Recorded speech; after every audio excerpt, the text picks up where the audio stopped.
আসসালামু আলাইকুম। আমি মোহাম্মদ তৌহিদুর রহমান। আজ আপনাদের সাথে আলোচনা করব ডি ব্রগলির সমীকরণ সম্পর্কে।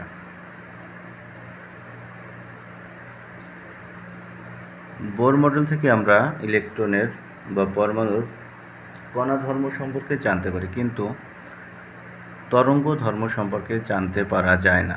তরঙ্গ ধর্ম সম্পর্কে জানতে গেলে আমাদের ডি ব্রগলির সমীকরণ সম্পর্কে অবশ্যই জানতে হবে। ডি ব্রগলি 1924 সালে ম্যাক্স প্লাঙ্কের কোয়ান্টাম বিকিরণ সমীকরণ এবং আইনস্টাইনের শক্তির সমীকরণকে সমন্বয় করে একটি নতুন সমীকরণ তৈরি করেন, যেটি পরবর্তীতে ডি ব্রগলির সমীকরণ নামে পরিচিতি লাভ করে। আমাদের এই ডি ব্রগলির সমীকরণটা জানতে হলে তিনটা বিষয়ে জানতে হবে। এক হচ্ছে ম্যাক্স প্লাঙ্কের সমীকরণ। ম্যাক্স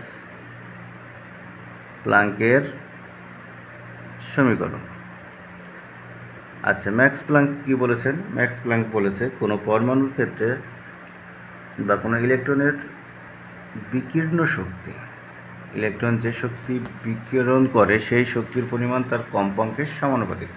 বিকীর্ণ শক্তিকে যদি আমরা ই বলে এবং কম্পাঙ্ককে মিউ বলি, তাহলে ই সমানুপাতিক মিউ।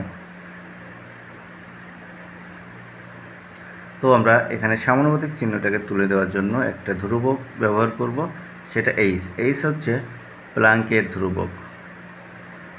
প্লাঙ্কের ধ্রুবক যার মান নির্দিষ্ট 6.626 × 10⁻³ জুল সেকেন্ড। এই সমীকরণকে আমরা 1 নম্বর সমীকরণ দিয়ে রাখি। আরেকটা বিষয় জানতে হবে, আইনস্টাইনের সমীকরণ। আইনস্টাইনের বিখ্যাত সমীকরণ ই সমান mc², যেখানে ই শক্তি, এম ভর এবং সি আলোর বেগ।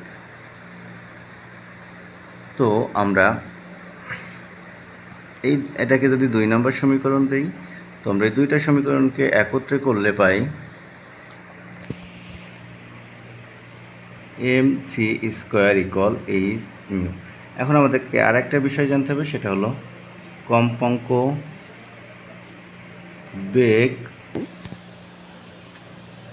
ও তরঙ্গ দৈর্ঘ্যের সম্পর্ক।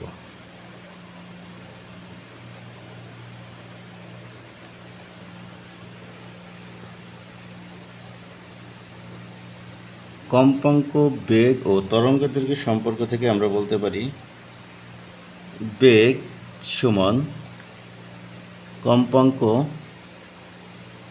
গুণ তরঙ্গ দৈর্ঘ্য। তো সেখান থেকে আমরা বলতে পারি কম্পাঙ্ক ইকুয়াল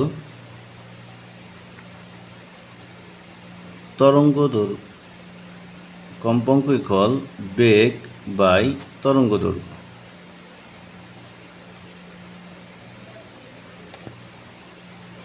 তো কম্পাঙ্ককে মিউ দ্বারা প্রকাশ করি। মিউ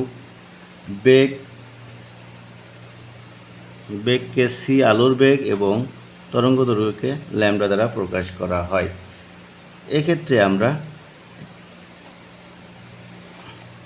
3 নম্বর সমীকরণে মিউ এর মানটা বসাই দিলে পাই mc² =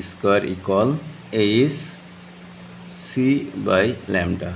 উভয় পক্ষ থেকে যদি সি বাদ দেওয়া হয় বা সি দ্বারা উভয় পক্ষকে ভাগ করা হয়, তাহলে mc = h/λ। এক্ষেত্রে আমরা বলতে পারি পার্সেন্টেজ করে λ = h/mc। এম হচ্ছে ভর, সি বেগ, তাহলে এটা হচ্ছে ভরবেগ। ভরবেগকে আবার পি দ্বারা প্রকাশ করা হয়। এটি ডি ব্রগলির সমীকরণ।